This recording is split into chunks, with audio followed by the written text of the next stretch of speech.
Hey, what's up, y'all? It's Chris. I'm back with key points 6 through 10. Because I wrote the book so long ago, a lot of this section, if you pick up the book, it will not, it's not as accurate anymore.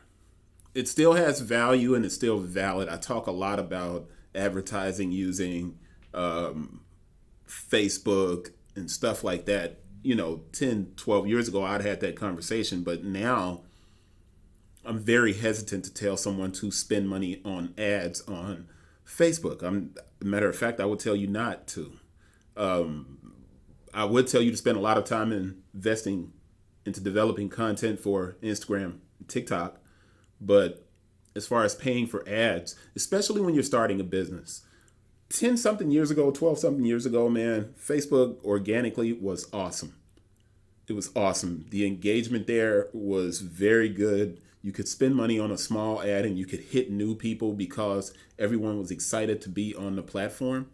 But now it's not that way. You are going to run into, as a new business, you don't have any revenue, you don't have money, so you can't spend money on marketing. You really can't. You have to get out in the streets. And grassroots marketing is vital, specifically because any company, small company, big company, has to utilize a variety of tactics that are not considered mainstream or commercial. You just can't simply jump in there and try and do the same things that bigger companies are doing. Grassroots marketing consists of word of mouth, street teams, just you and your homies going out, passing out flyers, handing out business cards in the grocery store, talking with someone about your business at church, talking to someone about your business at a club or a network event. Anywhere somebody will listen to you, that's grassroots, that's marketing, all right? It's extremely vital for new entrepreneurs. And the reason it's so important is because it doesn't matter what field you're in, what segment, what demographic, whatever it is, whatever the big business is in your business, you're not going to be able to outspend that company. So for me, like if I'm in the sneaker industry, I can never outspend Nike. They have an $8 billion marketing budget. Anything that I can do, they can come along and literally crush it.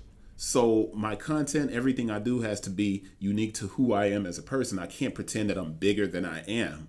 And I can't act like I got this big team of people. If it's just me, I have to say it and be honest about it because people are buying me. They're not buying the product necessarily, they're buying me. You can't outspend big companies. But with grassroots marketing, you can sit down and do some things that will empower you, right? You can write posts that are engaging. On LinkedIn, you can engage in conversations without being offensive and overstepping your boundaries. On Instagram, you can like someone's picture and share it, or you can leave a great comment underneath it. Don't be a troll. Engaging with people on social media is a great form of grassroots marketing. Take that out into the real world. If you go to a great restaurant, take pictures of your food, tag the restaurant. And who knows, maybe they send you a discount and you can go back and you can film a segment about that restaurant. These grassroots marketing kind of techniques will help you generate as much interest as possible through social media, and it's free. Now, you can sit down and create all the content you want and do all of these different things, but sometimes it may not work. But in the end, you can just dump money into ads if you want to. But this is what I'm telling you. If people don't buy you, you won't sell anything. People have to believe in what you're saying. Grassroots marketing allows you to connect with the people. Give them you. Don't give them a bunch of ads and marketing and copy speak and things like that. Don't make it seem like you're bigger than you are. You're not. All right. And it's going to help you in the long run when you do things in a grassroots way because people know that it's you. If you're slow shipping, people will give you a break. If you're saying we and stuff like that and all of they're going to be like, well, where's your team at? I'm not giving you a break. You owe me. Be very careful. Focus on the grassroots aspect because it allows you to be personable and engage with that audience. Key point 7. Change is inevitable. In key point 4, I stated that if you run into a person who has a business plan and they are not adjusting that business plan constantly, get away from them. I still stand on that. Business is like breathing. No breath you take will ever be the same. The molecules in air, it's constantly changing and updating. It's like a PC. As businesses change, so do the clients. So does the marketing strategy. What worked once might not ever work again. What worked once could possibly lead to a breakthrough the second time around. There isn't any certainty, so you can't become too attached to an idea just because it worked once. You can try it again, but you don't need to just nail down and focus on this one thing.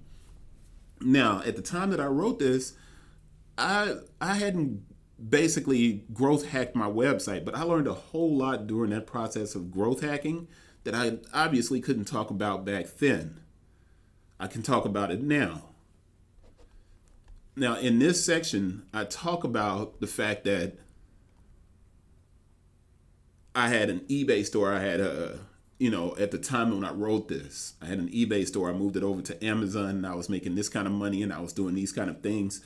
And I was basically connecting it to the fact that I didn't spend any time on my website. Now, I'm telling you now, spend time on your website. Create a blog or a news section or a newsletter. Reach out to people. Share it. Do a Substack. Whatever it takes. Engage on LinkedIn. All of these different things. Because it's vital to your success. And if I can't stress that, I don't know if I can help you if you don't hear that part of it. You're going to have a lot of different lanes. Your platform will always be your platform. But if tomorrow, like Twitter unverifying people or Instagram changing the algorithm and you don't reach all of those people, if you're creating content for your website, people will know that. They will come to you if you have good content and it's updated often. All right? You're going to have a lot of roads. And you're going to have to adjust to the roads that you have available. The lifespan of a business is strictly based on how fluid the business is. If the business is like a solid, right? If it's like a solid instead of a liquid, if this is a wall, this is the business, you're going to hit the wall. But if this is a liquid, and if I have water or something, I could pour it, and this is the wall, and I could pour it down a ramp, that water would hit the wall, and then it would go around it. Your business needs to be like a liquid. You need to be able to adjust and adapt. Don't be so stuck on certain things. Okay, and that sounds a lot like the last part.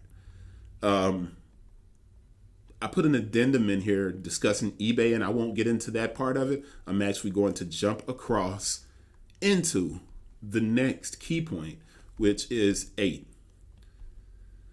And oddly enough, key point 8 led to this book, The 30 Days. So this is 1 Hour to Wealth. This is the 30-day project. Key point 8, daily dedication and consistency. I get a